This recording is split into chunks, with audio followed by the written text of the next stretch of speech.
नमस्कार विद्यार्थी मित्रमैत्रिणींनो, तुमचं सर्वांचं आजच्या व्हिडिओ तासिकेमध्ये स्वागत आहे. आपण science and technology part first इयत्ता 9वी यामधील तिसरा लेसन तो म्हणजे इलेक्ट्रिक करंट, ज्याला आपण करंट इलेक्ट्रिसिटी म्हणतो, हा बघतो आहे आपण.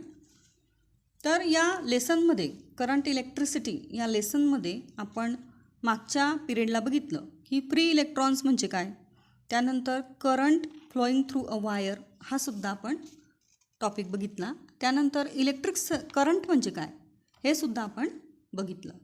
आज आपण बघणार आहोत ओहम्स लॉ म्हणजे काय आणि रेझिस्टन्स म्हणजे काय, रेझिस्टिव्हिटी म्हणजे काय, हे पॉईंट्स आपण आज बघणार आहोत. आपण सर्वप्रथम ओहम्स लॉ काय येते बघू. आता तुम्हाला माहिती आहे की current is flowing through wire. It is denoted by letter I, and potential difference across its end is denoted by letter V. So, the relationship between the current flowing through a wire I and potential difference across its end can be obtained from the law that was given by the German scientist Georg Simon Ohm. Ohm या शास्त्रज्ञाने यांच्यामधलं I आणि V यांच्यामधलं relation हे दाखवून दिलं. आपल्याला पहिले बघायचं आहे आता की काय आहे ohm's law. If physical state of a conductor remains constant, the current I flowing through it is directly proportional to potential difference between its two end. आता इथे फिजिकल स्टेट म्हणजे काय, तर physical state of conductor means its length, area of cross section, temperature and the material it is made up of असं बनलेलं आहे, त्यावर सर्व डिपेंड असतं. मग हा जो ओहम्स लॉ आहे तो ओहम्स लॉ तुम्ही अशा पद्धतीने लिहिलं तरी चालणार आहे. The electric current flowing in a metallic conductor is directly proportional to the potential difference across its terminals provided the physical condition of a conductor such as a length, area of cross section, temperature and material remains constant. अशा पद्धतीने तुम्हाला हा law जसाच्या जसा लिहायचा आहे. आता आपण पुढे बघू. तुम्हाला समजलं असेल की कंडक्टरमधून जो करंट वाहतो तो कशाने दाखवतो आपण, कोणत्या लेटरने, आय, आणि पोटेन्शियल डिफरन्स कशाने दाखवतो, व्ही. अँड देअरफॉर या लॉनुसार I is proportional to V. म्हणून मग I is equal to K into V. K here is constant, so K is known as constant of proportionality. So I into 1/k is equal to V. So 1/k is equal to R. R means resistance of a conductor. So, V is equal to IR or R is equal to V upon I. This is known as Ohm's law. म्हणजेच V is equal to IR किंवा R is equal to V upon I याला काय म्हणतात, Ohm's law. We can obtain the SI unit of resistance. आपण SI unit resistance मिळवू शकतो by using this formula, and potential difference and current is also measured in volt. आता बघा, potential difference and current are measure in volt and ampere. So the unit of resistance is called ohm. Unit काय याचं, रेजिस्टन्सचं, ohm. So it is indicated by a symbol. आता इथे unit जे आहे ते एका सिम्बॉलने दर्शवलं जातं. तुम्हाला पुस्तकात दाखवलं आहे बघा सिम्बॉल. त्या सिम्बॉलला ओहम असं म्हणतात. आणि त्यानुसार 1 volt upon 1 ampere potential difference हे व्होल्टमध्ये मोजलं जातं आणि करंट हा ॲम्पियरमध्ये मोजतात. म्हणून 1 volt upon 1 ampere is equal to 1 ohm. आता बऱ्याच वेळा ओहम असं स्पेलिंग लिहिलं जातं किंवा सिम्बॉल दाखवला जातो, ते आपल्यावर डिपेंड आहे कशाने दर्शवायचं ते. आता इथे रेझिस्टन्स ऑफ 1 ओहम असं बऱ्याच वेळा तुम्हाला विचारलेलं असतं किंवा असा प्रश्न असतो की डिफाईन 1 ओहम.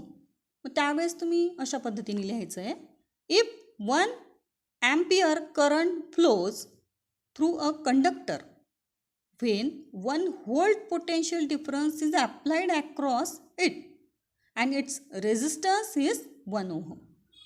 बघा 1 ohm is equal to 1 volt per ampere. So the ohm is denoted by symbol.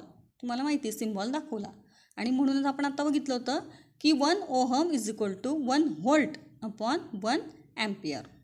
इथे तुम्हाला हे लक्षात ठेवायचं आहे.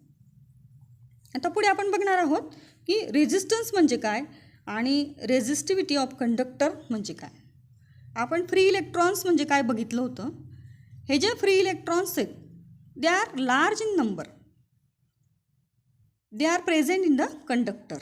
So large number of this free electron which are present in the conductor they are constantly in a random motion. कंडक्टरमध्ये जे electrons असतात free त्यांची मोशन कशी असेल, ॲट रँडम असेल.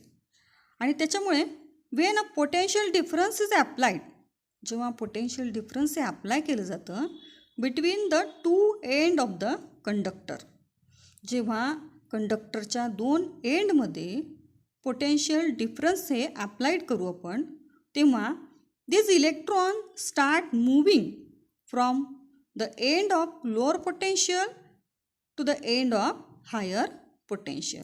लक्षात घ्यायचं आहे की कंडक्टरमध्ये हे जे इलेक्ट्रॉन्स आहेत तर लोअर पोटेन्शियलकडून हायर पोटेन्शियलकडे हे इलेक्ट्रॉन्स काय होतात, मूव्ह होतात. This directional motion of a electrons cause the flow of current. आता हे इलेक्ट्रॉन एका डायरेक्शनने विशिष्ट वाहत असतात, त्यामुळेच करंट काय होतो, फ्लो होत असतो.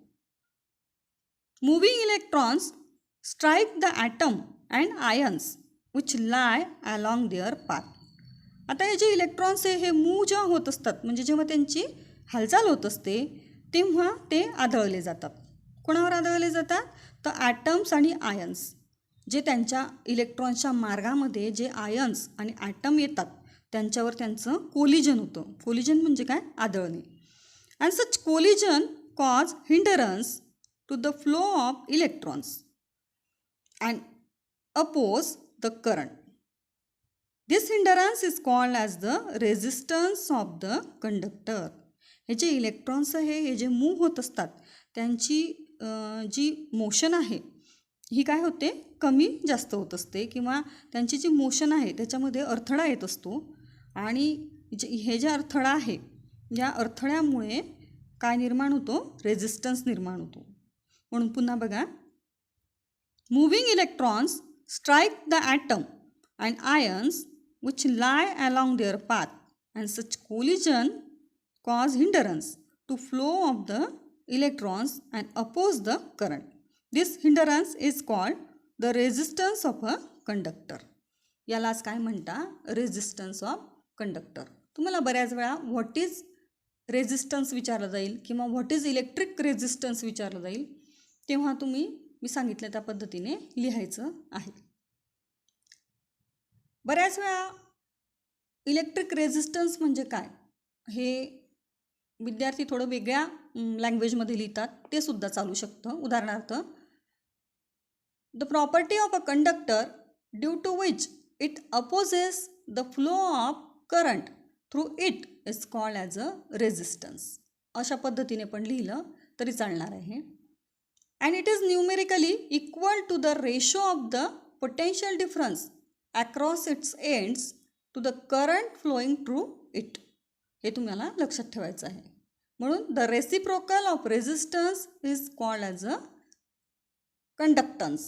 हे पण तुम्हाला लक्षात ठेवायचं इथे. आता आपल्याला पुढे पाहायचं आहे रेझिस्टिव्हिटी म्हणजे काय.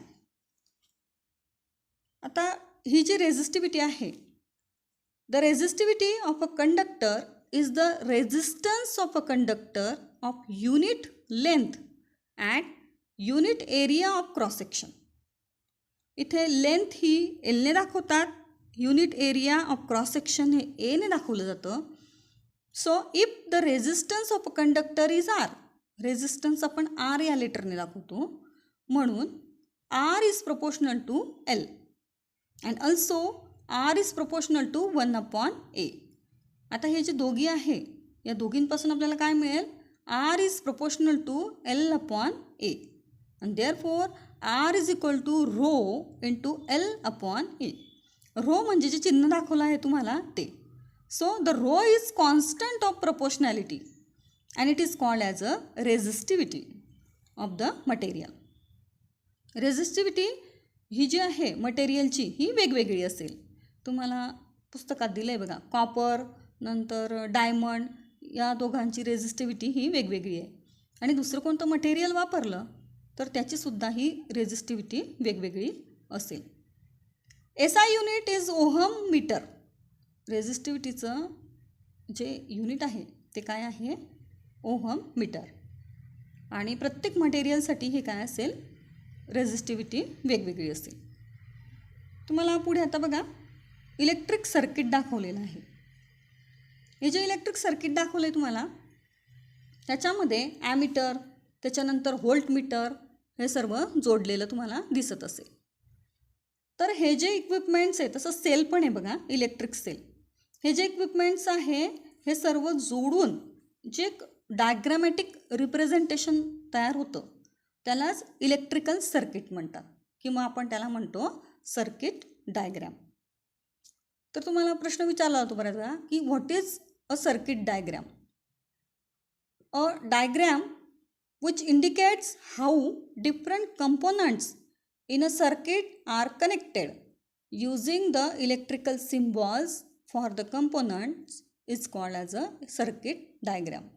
म्हणजे वेगवेगळे कंपोनंट्स जे जोडलेले आहेत ते इथे दाखवले जातात आणि आपल्याला डायरेक्शनसुद्धा समजत असतं या सर्किट डायग्रॅमवरून.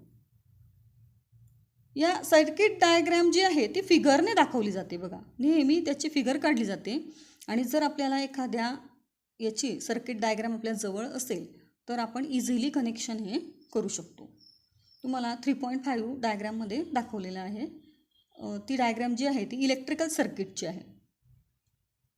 आज आपण इथे थांबणार आहोत. तुम्ही घरी वाचन करायचं आहे जे शिकवलं आहे ते आणि दिलेला होमवर्कसुद्धा रेग्युलरली करायचा आहे.